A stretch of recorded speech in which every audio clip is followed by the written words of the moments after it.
Donald Trump has been railing about how unfairly the justice system is supposedly treating him, when in reality, that treatment is actually pretty cushy compared to how people of color have been treated by the justice system for decades. At today's arraignment, Trump was not in handcuffs or leg shackles. He didn't have a mugshot taken. He didn't even have to sit in a holding cell. That is nowhere near the worst of what the criminal justice system has to offer. A prime example of what inhumane treatment does look like is a case Donald Trump is quite familiar with, involving the now exonerated Central Park Five, who were wrongfully convicted of the rape of a white jogger more than 30 years ago. You will remember Trump took out a full-page ad in 4 major New York City newspapers calling for the state to adopt the death penalty and use it on the teens, something he has never apologized for. Mr. President, will you apologize to the Central Park Five? They've been exonerated. You have people on both sides of that. They admitted their guilt. If you look at Linda Fairstein and if you look at some of the prosecutors, they think that the city should never have settled that case. So we'll leave it at that. Joining me now is Yusuf Salaam, one of the exonerated 5, candidate for New York City Council and author of Better, Not Bitter, The Power of Hope and Living on Purpose. It's so great to see you. Thank you for having me. So I have to tell you, I'm a couple years older than you, and I had just moved back to New York when your case began and watched it every day and was severely traumatized by it. Not anywhere close, obviously, to you guys, but I was a teenager, too. And what that case told me was that it was not safe to be a black teenager in New York. I was terrified as a result of that, and everyone I knew was, too. And so I just, very, very curious as to how it felt for you in particular, having been through what you were and having that man want you dead, want you to be killed by the state of New York, to watch him have to face the criminal justice system today. How did you feel? 34 years ago, I wasn't afforded the presumption of innocence. They looked at the color of my skin and judged me by it. They never looked at the content of my character. In America, they say that you're innocent until proven guilty, but rather for the black and brown community, they look at you and say you are guilty, guilty, guilty. And I look at what happened today, and it was a moment for me. It was a moment because here we are on the cusp of, can I go from calling it the criminal system of injustice, which everyone knows me as calling it, back to calling it the criminal justice system? This moment is a moment, I'm sure, when I think about Dr. King, the arc of the moral universe is long, but it bends towards justice. I get the opportunity to be front and center with all of my lived experiences. And it's a bittersweet moment, though, at the same time.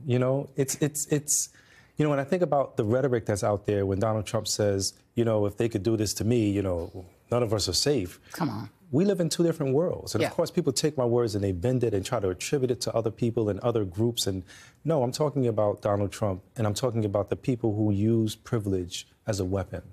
And for me, as a member of the black and brown community, and hopefully as a representative of our community, I know far too well all of the lows that we've been in, all of the places that we've been pushed into, the margins of life. And now here we are at the opportunity to say, well, we're supposed to be living. In fact, we're supposed to be thriving. God gave us a birthright to say, we are supposed to be here, and therefore here we are. Yeah. I mean, and the fact that, he talked about Linda Fairstein, I mean, this is the irony and sort of the karmic irony that it is a black DA that Donald Trump has to face. And that he is getting the full, he's being afforded all of the full protections of the law is something. But I have to talk about this because you are running for District 9. This is the map. It's too small for me to really read it. I'm going to have to squint and look at it. But you took the thing that had to have been one of the most painful things in your life. We're going to put it on screen, but this is it. I'm holding it in my hand. This is your ad that you have created. There it is on screen that mimics the ad he created that called for your death. Oh, yeah. And you've turned it into a campaign ad for your campaign. Why? Absolutely. People need hope. They don't necessarily need to just look at my story and say, wow, great move. No, they need to understand we absolutely can resuscitate our lives. When you look at the Harlems of the world and you walk around and you see what? You see hopelessness. You see sleeping giants. You see people who have said, you know what, I don't even want to participate. But they don't realize yet that non-participation is participation. I heard Eric Thomas say, you have to recycle the pain. You're going to go through things in life might as well get something out of it. Here I get the opportunity to take all of the things that I've lived through, and rather just going through it, I grow through it. And I think that I, with the light that I have been given, can shine the way forward. That's why I'm running for city council. Yeah. Yeah. When is the race? The race is June 27th. Okay. I'm excited. Yeah. Folks are, for me, it's not politics as usual, right? Yeah. It's not business as usual. This is my first entry into the political sphere. Yeah. But at the same time, I've been watching. I've been gathering information. I've understood the people who have been closest to the pain. Why? Because I've been in pain. Mm-hmm. And now we have to have a seat at the table. So it's no longer enough for us to march in the streets for justice. Yeah. We now have to have someone who is advocating for us in the halls of power that can ensure that their voices are carried and echoed and echoed and echoed.